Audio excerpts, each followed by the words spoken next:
आत्मा गुरवे आमे सद्गुरुंक उद्देश्य एवं आमर इष्टदेवंक उद्देश्य जी जहा को इष्ट बोली भावुछि जिते वंदना प्रार्थना जप ध्यान जहा भी कले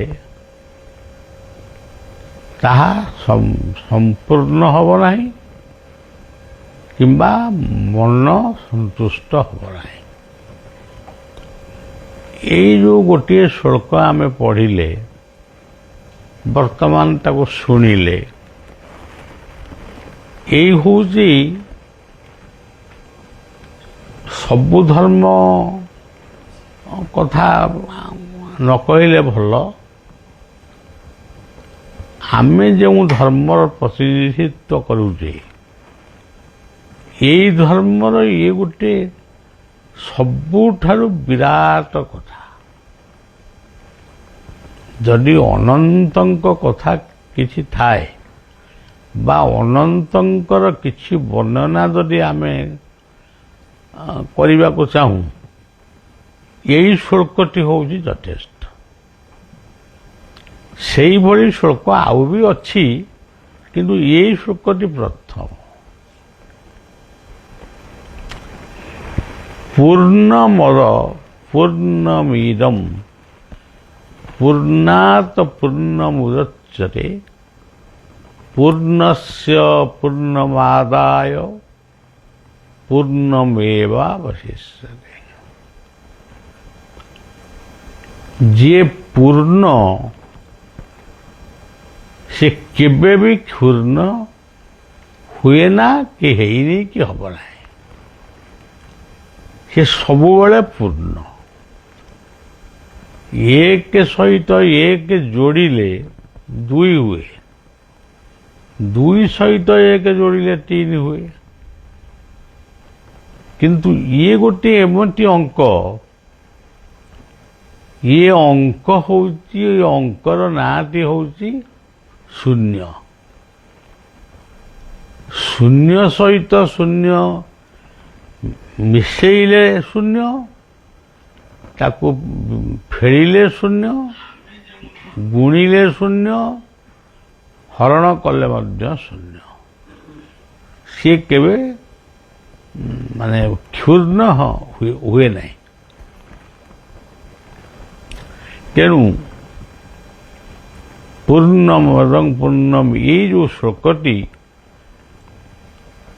ये सनातन धर्मर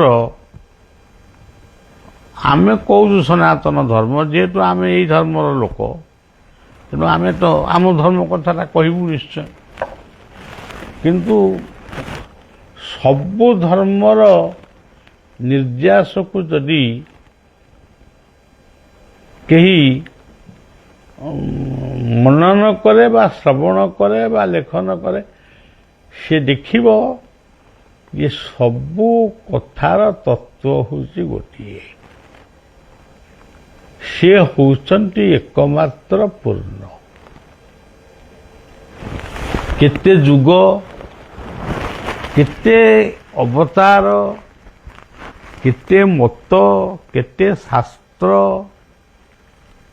यही पृथ्वी पृष्ठ को आसी से हजी गले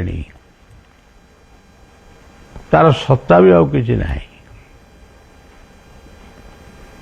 किंतु ताकू जदि गभीर भाव चिंता करिवा तार सत्ता भी अच्छी तार लेखा भी सी बुड़ब नहीं कि छिंदी हब नहीं कि अग्नि जड़ब नहीं से जेमिति हेले भी से रहिबो। ये जो कथार गोटे आउ गोटे कथा अच्छी आमे कहूँ सर्वतो पाणी पादां तत् सर्वतो खिशीर मुखम ସର୍ବତୋ ଶ୍ରୁତିମାଲୋକେ ସର୍ବମାବୃତ୍ତ ତିଷ୍ଠତି। ତେଣୁ ସେ ତ ସବୁ ଜାଗାରେ ଅଛନ୍ତି ଆଉ, କୋଉଠି ଖଣ୍ଡିଆ ହେଇଛନ୍ତି ବୋଲି କିଛି ଜଣାପଡ଼ୁନି। ଆହୁରି ଗୋଟିଏ ଶ୍ଲୋକ ମଧ୍ୟ ଗୀତାରେ ଅଛି, ସର୍ବସ୍ୟ ଚାହମ୍ ହୃଦି ସନ୍ନିବିଷ୍ଟୋ ମତ ଶ୍ରୁତିର୍ଜ୍ଞାନ ଅପୋହନଞ୍ଚ ବେदैଶ୍ଚ ସର୍ବୈରହମେବ ବେଦ୍ୟ ବେଦାନ୍ତ କୃତ ବିରେବ ସହ। ତେଣୁ ଏସବୁ ଶ୍ଲୋକ ଗୁଡ଼ିକୁ ଆମେ ଠିକ୍ ଭାବରେ ଯଦି ବୁଝିବାକୁ ଚେଷ୍ଟା କରିବା ତାହେଲେ ପୃଥିବୀରେ ଏତେ ଧର୍ମ ନାହିଁ, ଏତେ ମତ ବି ନାହିଁ। ଗୋଟିଏ ଗୋଟିଏ ଶାସ୍ତ୍ରକୁ ଜଣେ ପଢ଼ୁ ଏବଂ ସେ ସାରାଂଶକୁ ଲେଖୁ। ସବୁ ସାରାଂଶକୁ ଆମେ ଏକତ୍ର କରି ଯଦି ଆଉ ଥରେ ତାକୁ ମନନ କରିବା, ସମ୍ପୂର୍ଣ୍ଣ ଭାବରେ ଆମେ ଅନୁଭବ କରିପାରିବା କଥା ହେଉଛି ଗୋଟିଏ। ଗୋଟିଏ କଥାକୁ 100 ପ୍ରକାରର କହି ଲୋକଙ୍କୁ କେବଳ ସରଳ ମଣିଷକୁ କେବଳ ଉଦ୍ଭ୍ରାନ୍ତ କରାଯାଉଛି। କିଏ କହୁଛି ସିଏ ବଡ଼, ସିଏ କହୁଛି ଇଏ ବଡ଼, ଏମିତି ଗୋଟେ ଚାଲିଛି। ଯେତେବେଳେ ଯମୁନା କୂଳରେ, ଗୋଟେ ଆମ ପୁରାଣର କଥା, ଛୋଟିଆ କଥାଟିଏ, ଯେତେବେଳେ ଯମୁନା କୂଳରେ ପବନ ବହୁଛି, ଯମୁନାର ଜଳ ବି କଳକଳ ନାଦରେ ସେ ତାର ଗୀତ ଗାଉଛି। କୃଷ୍ଣ ସେତେବେଳେ ସେଇ ଯମୁନା କୂଳରେ ସେ ଭ୍ରମଣ କରୁଛନ୍ତି ବା ବୁଲୁଛନ୍ତି, ଯାହା କରୁଛନ୍ତି। ସେ ତ ଆମରି ଭଳିଆ ଲୋକ ନୁହନ୍ତି, ପ୍ରାତଃ ଭ୍ରମଣ କରୁଛନ୍ତି, ସାନ୍ଧ୍ୟ ଭ୍ରମଣ କରୁଛନ୍ତି। ସେ ତାଙ୍କର କ'ଣ ଗୋଟେ ଭାବୁଛନ୍ତି। ଏଇ ଭାବନା ଭିତରେ ତାଙ୍କର ଗୋଟିଏ ଅତୀତର ଭାବନା ଭାସି ଆସିଲା।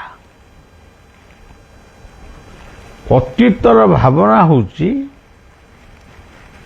ଯେ ଏଇ ଗାଁରେ, ଏଇ ଯେଉଁ ଗାଁଟି ଅଛି, ଯାହାକୁ ଆମେ ବ୍ରଜ ବୋଲି କହୁଛୁ, ଯାହାକୁ ଆମେ ଗୋପ ବୋଲି କହୁଛୁ, ଏଇ ଗାଁରେ ଯେତେ ଲୋକ ଅଛନ୍ତି ସମସ୍ତେ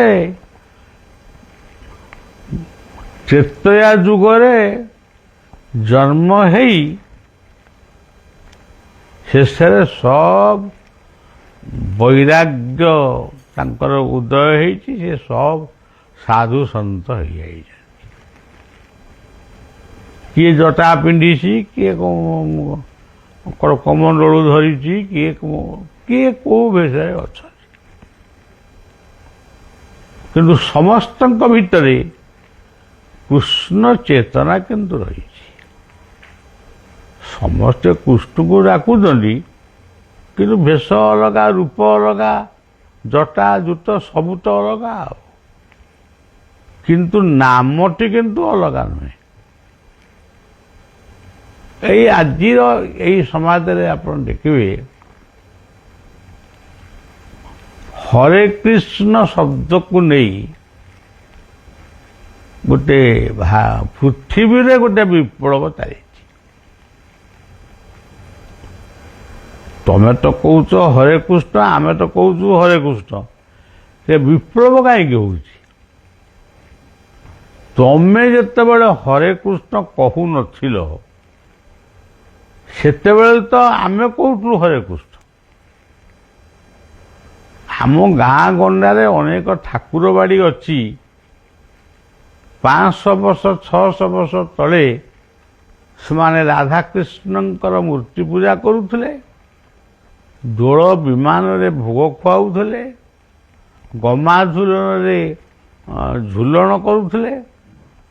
ତାହେଲେ ତମେ ବହୁ ପରେ ଆସିକି ରାଧାକୃଷ୍ଣ ହରେ କୃଷ୍ଣ ବୋଲି କହିଲ। ଆମେ ବହୁ ପୂର୍ବରୁ ହରେ କୃଷ୍ଣ କହୁଥିଲୁ। କିନ୍ତୁ ତମେ ବଡ଼ କି ଆମେ ବଡ଼ ଇଏ କଥା ଆମେ କହିବାକୁ ଚାହୁଁନୁ। ତମେ ନିଜକୁ ନିଜେ ହିଁ କହୁଛ ଯେ ଏଇ ଗୋଟାକ ଠିକ ସେ ଗୋଟାକ ଭୁଲ। ତମେ ଯଦି ଏ କଥାକୁ ଭୁଲ କହିବ ଆମେ ବି ତମ କଥାକୁ ଭୁଲ ବୋଲି କହିବୁ।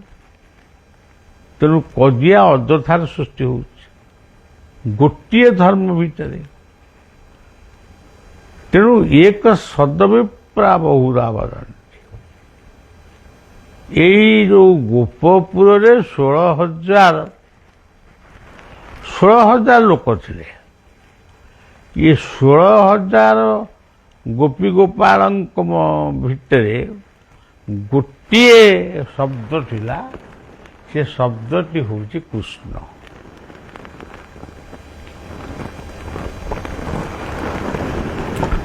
କୃଷ୍ଣ ଶବ୍ଦର ଅର୍ଥ କ'ଣ? କଳା। କୃଷ୍ଣ ଶବ୍ଦର ସିଧା ଅର୍ଥ ହେଉଛି କଳା। ସେ କଳାଟି କିଏ? ସେ ହେଉଛନ୍ତି ନିରାକାର। ନିରାକାରଙ୍କ ରୂପଟା ହେଉଛି କଳା। ଆପଣ ସୂର୍ଯ୍ୟଙ୍କୁ ଦେଖିଲେ କଳା କହିବେନି, ଧଳା କହିବେ। କିନ୍ତୁ ସିଏ ହେଉଛନ୍ତି କଳା। ତାଙ୍କର ଯୋଉ ଅବସ୍ଥିତି ସେଟା ବ୍ୟାପକ ହଉ, ତାକୁ ଆମେ ଆଉ କ'ଣ କହିବା? ସେଇ ଯୋଉ ବ୍ୟାପକ କୃଷ୍ଣ ମୂର୍ତ୍ତି ସମଗ୍ର ଜଗତକୁ ଆକାଶ ଭଳି ଛତ୍ର ମେଲେଇ ଯୁଗ ଯୁଗ ଧରି ସେ ରହିଛନ୍ତି। ସେଇ କଥାଟାକୁ ନେଇକିରି ଆମ ଭିତରେ ବାଡ଼ିଆ ପିଟା ହେଉଛି। ମାନେ ବାଡ଼ିଆ ପିଟା ମାନେ କଥାବାର୍ତ୍ତା ଯୁକ୍ତିତର୍କ ହେଉଛି ଆଉ।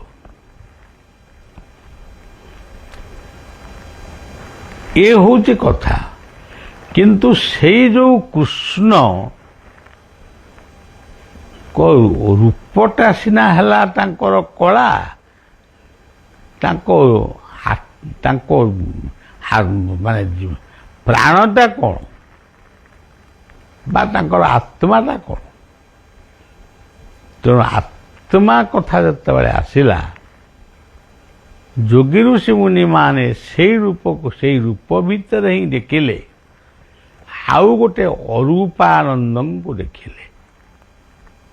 ଗୋଟେ ଛୋଟ ଆଲୁଅଟିଏ। ସେ ଦୀପ ଭଳି କିନ୍ତୁ ଦୀପ ନୁହେଁ। ଆମେ ତାର ଗୋଟେ ବର୍ଷା ଦିନେ ଗୋଟେ ଜୁଳୁଜୁଳିଆ ପୋକ ଗୋଟେ ଆମେ ଦେଖୁଥିଲୁ। ଏବେ ଆଉ ସେସବୁ କ'ଣ ଦେଖାଯାଉନାହାନ୍ତି। ତେବେ ସେ ଜୁଳୁଜୁଳିଆ ପୋକ ଭଳି ସେ ଏତେ ବଡ଼ ଅନ୍ଧକାର ବା ନିରାକାର ଭିତରେ ସେ ଅଛନ୍ତି। ସେ ଅଛନ୍ତି ମାନେ କ'ଣ ଶୋଇଛନ୍ତି ନା ବହିଛନ୍ତି ନା ଚାଲୁଛନ୍ତି ନା ଖେଳୁଛନ୍ତି? ପ୍ରତି ମୁହୂର୍ତ୍ତରେ ତାଙ୍କର କ୍ରିୟାଟା ସବୁବେଳେ ଚେତନଶୀଳ ହେଇକି ରହିଛି। ଆପଣମାନେ ଲକ୍ଷ୍ୟ କରିଥିବେ ଯୋଉ ବାହାଘର ଇତ୍ୟାଦିରେ ଆମର ଗୋଟେ ବାଣ ଫୁଟେ, ସେଟା କ'ଣ ତାର ଶବ୍ଦ ନଥାଏ, କେବଳ ଝରଝର ଝରଝର ଝରଝର ହେଇକି ନିଆଁ ଗୁଡ଼ାକ ପଡ଼େ। ସିଏ ସେମିତିଆ ଗୋଟିଏ ବାଣ। ସମଗ୍ର ସୃଷ୍ଟିକୁ ସବୁ ସମୟରେ ସେ ତାକୁ ନିୟନ୍ତ୍ରଣ କରି ରଖିଛନ୍ତି। ସେଇ କୃଷ୍ଣ ମୂର୍ତ୍ତି ଅନ୍ୟ ପକ୍ଷରେ ଜନ୍ମ ବି ହେଇଛନ୍ତି। ସେ କେମିତି ଜନ୍ମ ହେଲେ, କ'ଣ କଲେ, ସେଗୁଡ଼ିକ ସବୁ ଆପଣମାନେ ବି ଜାଣିଛନ୍ତି, ଅଳ୍ପ ବହୁତ ଜାଣିଛନ୍ତି। ସେ ଜନ୍ମ ହେଲେ ତ ତାଙ୍କ ଲୀଳା ଆରମ୍ଭ କଲେ। ସେ ଖେଳ କୌତୁକ ତାଙ୍କର ସବୁଗୁଡ଼ାକ ଲୀଳା, ତାଙ୍କ ଖେଳ ଲୀଳା, କୌତୁକ ଲୀଳା, ସରଲବଣୀ ଖାଇବା ଲୀଳା, ହାଣ୍ଡି ଭାଙ୍ଗିବା ଲୀଳା, ସବୁ ତାଙ୍କ ଲୀଳା। ଏଇ ନୀଳାମୟ ପୁରୁଷଙ୍କୁ ପୁରୁଷୋତ୍ତମ ବୋଲି କୁହାଯାଏ, ଲୀଳା ପୁରୁଷୋତ୍ତମ। ଯେଉଁଦିନ କୃଷ୍ଣ ସେଇ ଯମୁନା କୂଳରେ ଚିନ୍ତା କଲେ ଯେ ବହୁ ହଜାର ବର୍ଷ ପୂର୍ବେ ଏଇ ଗୋପୀ ଗୋପାଳମାନଙ୍କୁ ମୁଁ କହିଥିଲି ତମ ସହିତ ପୁଣି ମୋର ଭେଟ ହେବ ଦ୍ୱାପରରେ ଆଉ ପରବର୍ତ୍ତୀ ଯୁଗରେ, ତମେ ମୋ ସହିତ ରାସ କରିବ। ସେଇଦିନ ପର୍ଯ୍ୟନ୍ତ ତୁମକୁ ଅପେକ୍ଷା କରିବାକୁ ହେବ। ସେଇଦିନ ତ ଆଜି ଆସି ପହଞ୍ଚିଲା, ତେଣୁ ଆଜି ରାହାସ ଆରମ୍ଭ କରିବା। ବଂଶୀ ବାଜି ଉଠିଲା, ସମସ୍ତଙ୍କ କାନରେ ସେ ବଂଶୀର ନିନାଦ ଶୁଭିଲା। ସେ କାଠଗଡ଼ା ବଂଶୀ ନୁହଁ କି ଆମର ଯେଉଁ ବାଜାବାଲା ଯେଉଁ ବଂଶୀ ବଜାଉଛନ୍ତି ସେ ବଂଶୀ ବି ନୁହଁ। ସେ ବଂଶୀର ନାଁ ଆଜି ପର୍ଯ୍ୟନ୍ତ ମାନେ କେହି ବି କହୁନାହାନ୍ତି। ସେ ବଂଶୀର ନାଁ ହେଉଛି ମୋହନ ବଂଶୀ।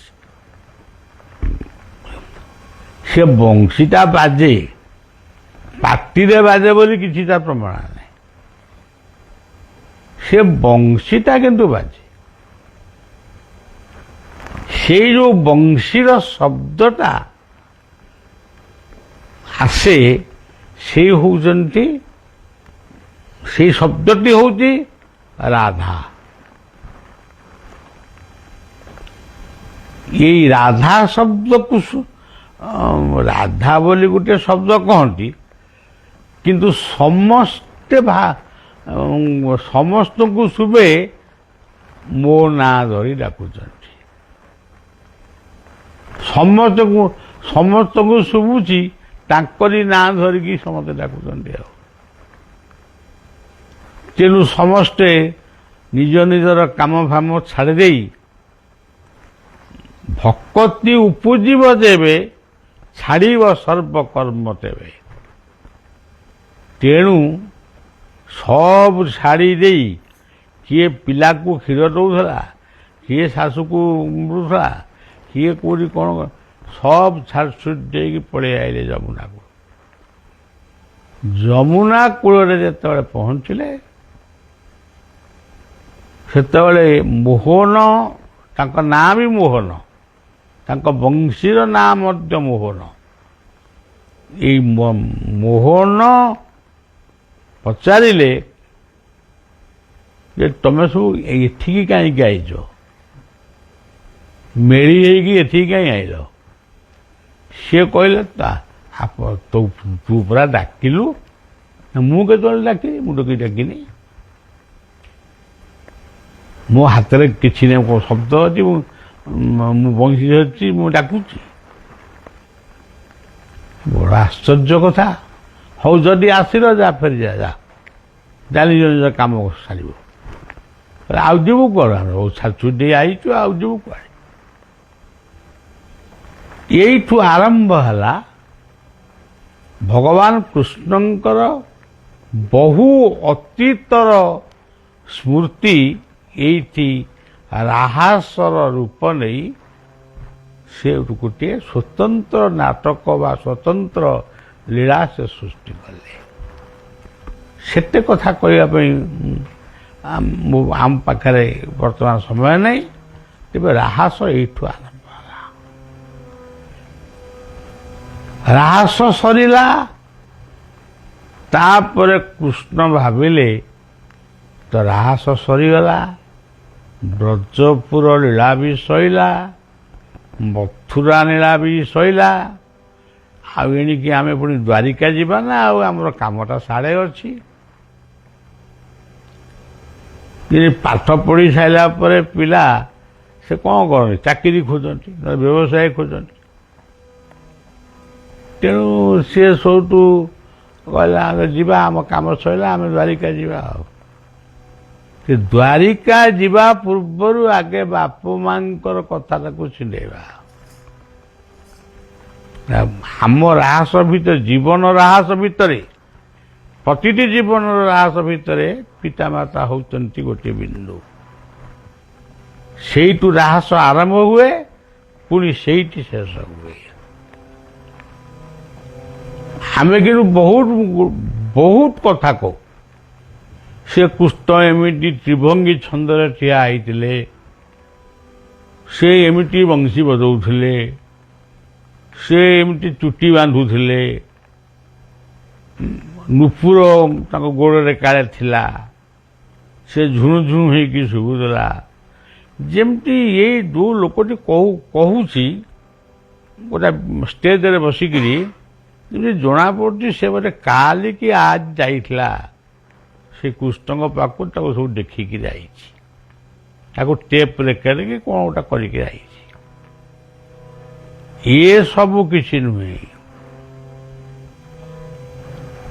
ନୂପୁରର ଶବ୍ଦ ହେଉଛି ଶବ୍ଦ ବ୍ରହ୍ମ। ନୁ ଅଛି ତା ମୂଳରେ। ନୁ କହିଲେ ନମ୍ରତା, ନୁ କହିଲେ ଅନ୍ୟକୁ ପ୍ରଣାମ ଜଣେଇବା, ନମସ୍କାର ଜଣେଇବା। ନୁମଃ। ତେଣୁ ତା ନାଁ ନୂପୁର ହେଇଛି। ସେଟା କେବଳ ଏଇଠି ବାଜୁଛି ତା ନୁହେଁ, ସିଏ ବାଜୁଛି ସବୁ ପୁରରେ ବାଜୁଛି। ସ୍ୱର୍ଗ, ମର୍ତ୍ତ୍ୟ, ପାତାଳ, ଆଉ କ'ଣ ଥିବ, ସବୁଠି ବାଜୁଛି, କିନ୍ତୁ ଆମେ କେହି ଜାଣିପାରୁନୁ। ସିଏ ଧରିଥିଲେ ମୁରଲୀ। ସେ ମୁରଲୀଟି କିଏ? ତା ମୂଳ ଅକ୍ଷର ହେଉଛି ମୁଁ। ତମେ ଯଦି ମୁଁଟାକୁ ଚିହ୍ନିନା, ତାହେଲେ ଦୁନିଆରେ କାହାରିକି ଚିହ୍ନିପାରିବନି। ତେଣୁ ସେ ଅହଙ୍କାର ମୁଙ୍କାରକୁ ଦମନ କରି ସେ ଦିବ୍ୟ ମୁଙ୍କାରରେ କହୁଛନ୍ତି,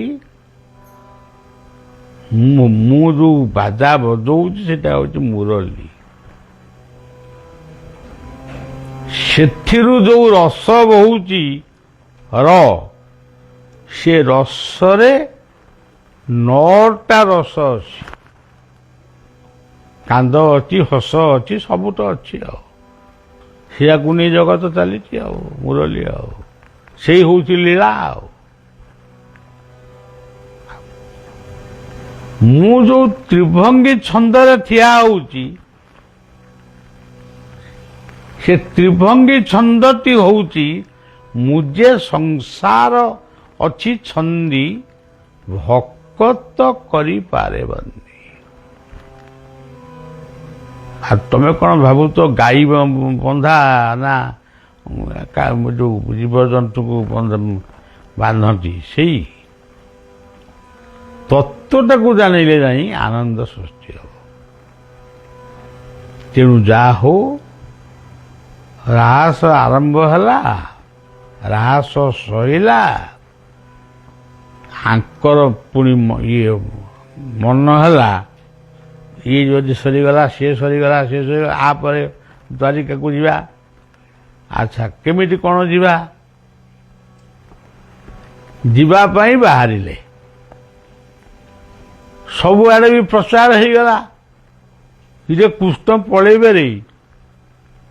କ'ଣ କଥାବାର୍ତ୍ତା ହେଲାଣି, ରାତି 3ଟାରୁ କ'ଣ ପଳେଇବେ କହିଲେଣି। ରାତ୍ରି 3ଟାରୁ ଇଏ ପଳେଇବେ, ତାହେଲେ ଆମେ ପୁଣି କେମିତି ତାଙ୍କୁ ରଖିବା? ତାହେଲେ ଆମେ ରାତି 2ଟାରେ ଉଠିବା, ସେ 3ଟାରେ ପଳେଇଲେ ଆମେ 2ଟାରେ ଉଠିବା, ମାନେ ଓଗାଳିବା। ଉଇଁ ଆସୁଛି କି ପୂର୍ଣ୍ଣମୀ ଶଶୀ ମଧୁସାଗରୁ, ଉଠ ମଧୁପୁର ଯୁବତୀ ଓଗାଳିବା ଆଗରୁ। ପଳେଇବେ କ'ଣ କୁଆଡ଼େ? ତେଣୁ ସଜ୍ଜନ, ଇଏ ବି ଆଙ୍କର ବି ଗୋଟେ କାମ ବି ଆରମ୍ଭ ହେଇଗଲା। ଇଏ ଗୋପୀ ଗୋପାଳ ମାନେ ଆମକୁ ଛାଡ଼ିବେନି, ଏ ରାତି 2ଟାରେ ଉଠିବେ। ଅକୁର ରେଡ଼ି, ମାନେ ରଥ ରେଡ଼ି କର, ଆମେ ବସିବା ଚାଲିବା। ଏଇ ଯେତେବେଳେ ଯାଉଛନ୍ତି ନନ୍ଦିଘୋଷ ନାମକ ରଥରେ ଯାଉଛନ୍ତି, ନନ୍ଦୀ କହିଲେ ଜଗତକୁ ଯିଏ ଆନନ୍ଦ ଦିଏ, ଘୋଷ କହିଲେ ଯିଏ ବିଜୟର ବାନା ଯାହା ହାତରେ ସବୁବେଳେ ଥାଏ। ଏଇ ନନ୍ଦିଘୋଷ ରଥରେ ବସିଛନ୍ତି କୃଷ୍ଣ ବଳରାମ, 2 ଠାକୁର ବସିଛନ୍ତି। କିଛି ବାଟ ଗଲା ପରେ ଗୋଟିଏ ଅନ୍ଧାରିଆ ଜାଗାରେ କିଛି ଗଛ ଅଛି, ସେ ଗଛ ମୂଳରେ ଗୋଟିଏ ଝିଅଟିଏ ଆଖିରୁ ଲୁହ ଗଡ଼େଇ କାନ୍ଦୁଛି। ବଳରାମ ସବୁ ସବୁ ଜାଣନ୍ତି, କିନ୍ତୁ ପ୍ରକାଶ କିଛି କରନ୍ତିନି, ସେ ତାଙ୍କର ସ୍ୱଭାବ। କୃଷ୍ଣ ଯାହା ଜାଣିଥିବେ ତାହା କହିଲେ। ବଳରାମ ଚୁପ୍ କରି ବସିଛନ୍ତି। ସେ ଚିହ୍ନିଛନ୍ତି ଝିଅଟି କିଏ। ଝିଅଟି କି ବଳରାମ ବି ଚିହ୍ନିଛନ୍ତି, କୃଷ୍ଣ ବି ଚିହ୍ନିଛନ୍ତି। ଇଏ ନନ୍ଦିଘୋଷକୁ ଯିଏ ଚଳଉଥିଲା ସାତ୍ୟକୀ, କହିଲା ଟିକେ ଟିକେ ରଥ ଟିକେ ରଖ, ଅଳ୍ପ ସମୟ। ରଥ ଉପରୁ ଡେଇଁ ପଡ଼ି ସେଇ ଝିଅ ପାଖକୁ ଗଲେ।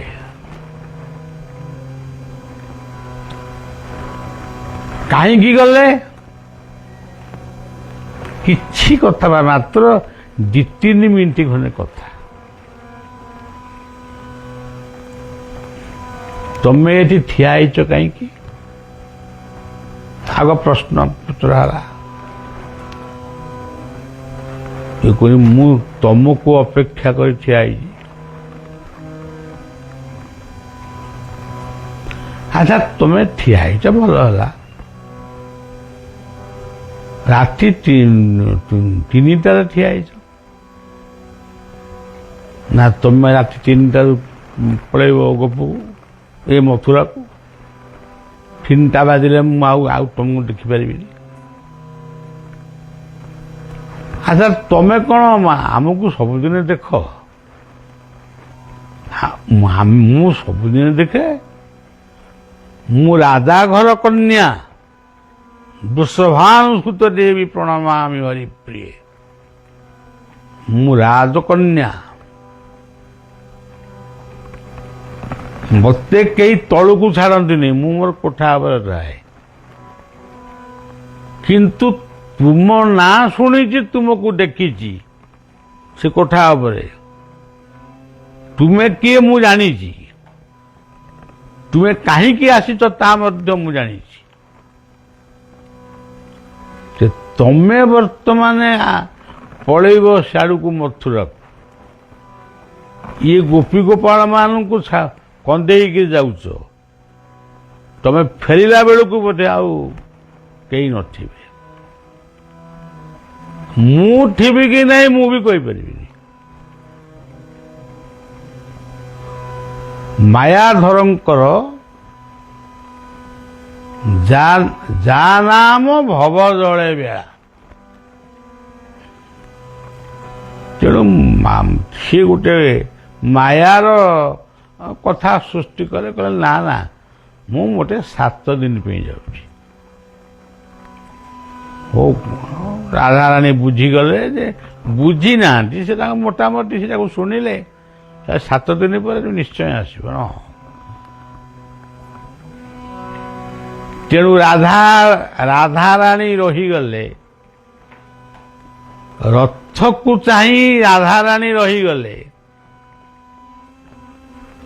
କୃଷ୍ଣ ବଳରାମଙ୍କୁ ନେଇ ସେ ତାଙ୍କର ଗଲେ। ଆଉ ଆରାଧୟତି ଇତି ରାଧା, ରାଧା ତାଙ୍କର ପୁଣି ଫେରିଗଲେ। ଇଏ କଥା ବ୍ରଜପୁରର କୌଣସି ଗୋପୀ ଗୋପାଳ ମାନେ ଜାଣିନାହାନ୍ତି। ରାଧା ମଧ୍ୟ ଜଣେ ଗୋପାଳ ଘରେ ଜନ୍ମ ହେଇଥିବା ଗୋଟିଏ ଝିଅ ସେ ନୁହଁ। ଯେଉଁମାନେ କହନ୍ତି ସିଏ ଜନ୍ମ ହେଇଛନ୍ତି ସତ୍ୟ, କୌଣସି ପିତାମାତାଙ୍କ ମାଧ୍ୟମରୁ ଆସିଛନ୍ତି ଏହା ମଧ୍ୟ ସତ୍ୟ।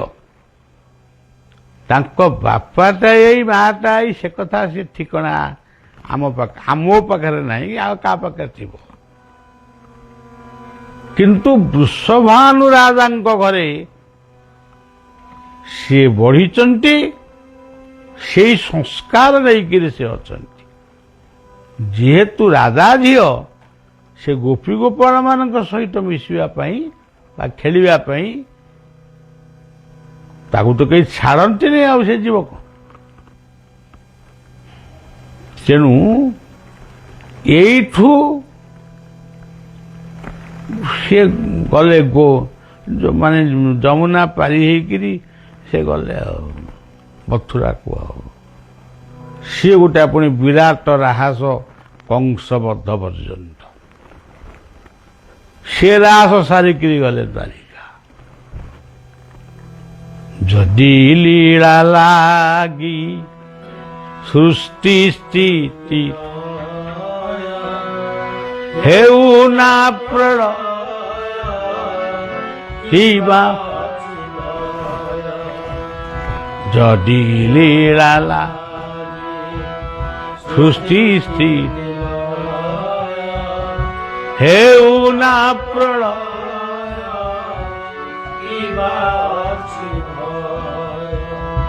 ଜାଣେ ତୁମେ ଚିର ମଙ୍ଗଳ କିମ୍ପା ସାଧିବ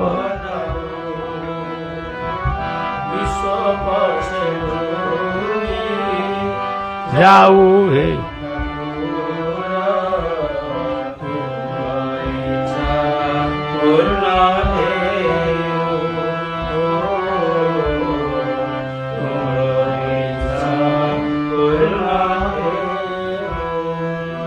ଆଜିର କିଛି ମଣିଷ ଭାବୁଛନ୍ତି ତୁମ ଇଚ୍ଛା ପୂର୍ଣ୍ଣ ହଉ କି ନ ହଉ ତାଙ୍କର ଖାତିର ନାହିଁ। ଆମ ଇଚ୍ଛା ପୂର୍ଣ୍ଣ, ଆମେ ପୃଥିବୀକି ଧ୍ୱଂସ କରିବୁ ମାନେ ଧ୍ୱଂସ କରିବୁ। ଆମର ଇଚ୍ଛାଟା ହଉଛି ଏହା। ଇଚ୍ଛନ୍ତି ଦାମ୍ଭିକେ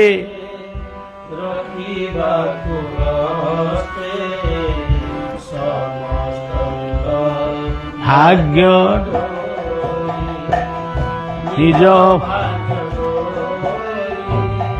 କାଳ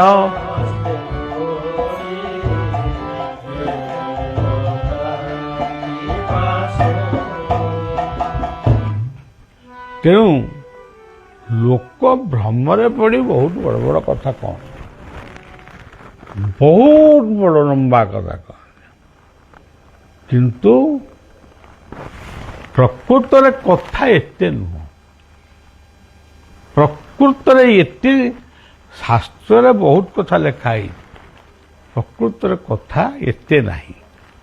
ମାତ୍ର ଗୋଟିଏ କଥା, ସେଇ ଅଦୃଶ୍ୟ ଦୃଶ୍ୟ, ଅଦୃଶ୍ୟ ପୁଣି ଦୃଶ୍ୟ, ଅଦୃଶ୍ୟ ଦୃଶ୍ୟମାନ ଜ୍ୟୋତି ଯଦି ଜୀବନରେ କେବେ ଆମେ ତାକୁ ପ୍ରାପ୍ତ ହେଲେ କି ଉପଭୋଗ କଲେ ସେତିକି ଯଥେଷ୍ଟ। ମଣିଷ କେଇଟା ବର୍ଷ ବଞ୍ଚିବ ଯେ ଏତେ ଫୁଟାଣି? ଆମେ କେଇଟା ବର୍ଷ ବଞ୍ଚିବା ହାରାହାରି ଗୋଟେ ହିସାବ କରିବା। ଧରନ୍ତୁ ମୋତେ ହେଲାଣି 40 ବର୍ଷ, ମୁଁ ଆଉ କେତେ ବର୍ଷ ବଞ୍ଚିବି? ଆଉ ହେଇକି ଆଉ 20-30 ବର୍ଷ ବଞ୍ଚିବି। ଆଉ ଆରେ ଆଉ ତ ମୋଟେ 20-30 ବର୍ଷ ଗଲାଣି, 40 ବର୍ଷ ଗଲାଣି, ଆଉ 20-30 ବର୍ଷ କ'ଣ ତୁମେ ଆଲୁଅ କରି ପକେଇବ? ତେଣୁ ଏସବୁ କଥାର ଶେଷାଂଶ ହେଉଛି ଦାମ୍ଭିକତା। ଏସବୁ କଥାର କିଛି ମୂଲ୍ୟ ନାହିଁ। ଜୀବନରେ ଯଦି ତାଙ୍କୁ ଆମେ ଟିକେ ଉପଲବ୍ଧି କଲେ ସେତିକି ଯଥେଷ୍ଟ। ଆଜିର ଏହି ପବିତ୍ର କଥା ତାଙ୍କରି ପାଦରେ ସମର୍ପଣ କରିବା, ନାମ ଟିକେ କରିବା।